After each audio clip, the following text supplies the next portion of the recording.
these closing days of the Advent season, we continue our reading of Pope Francis on prayer, the breath of new life. God's more.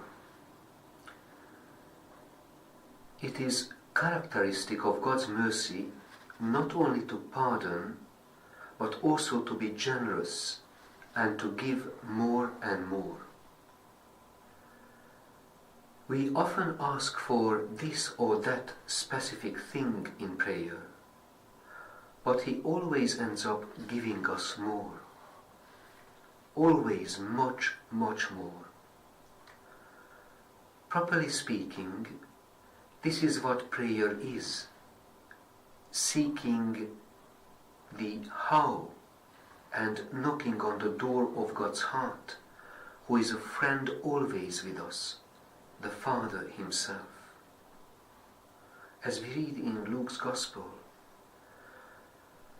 if you then, who are wicked, know how to give food, how to give good gifts to your children, how much more will the Father in heaven give the Holy Spirit to those who ask Him? Chapter 11, verse 13. Yes, He will give the Holy Spirit to those who ask Him. This is the gift. This is God's more. He will never give you a gift, something that you ask Him for, without wrapping it well, and without something that will make it all the more beautiful. What the Lord gives us, the more that the Father always gives us,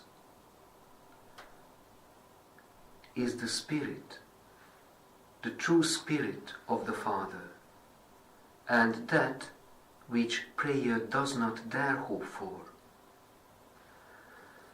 He who is Father gives me that and gives me more, the gift of the Holy Spirit. Our prayer must therefore be Trinitarian. The Father exists, as does the Son and the Holy Spirit. They are persons. They are not noble ideas floating in the air.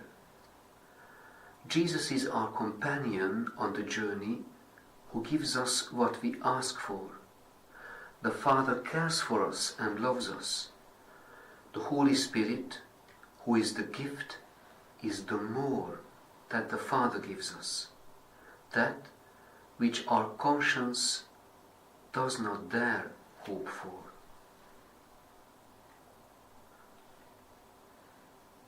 As we approach Christmas, let us open the eyes of our faith and the skin of our faith, as it were, and let us perceive how abundantly the Holy Spirit fills the Church, fills and surrounds our last days of preparing for Christmas. God's more.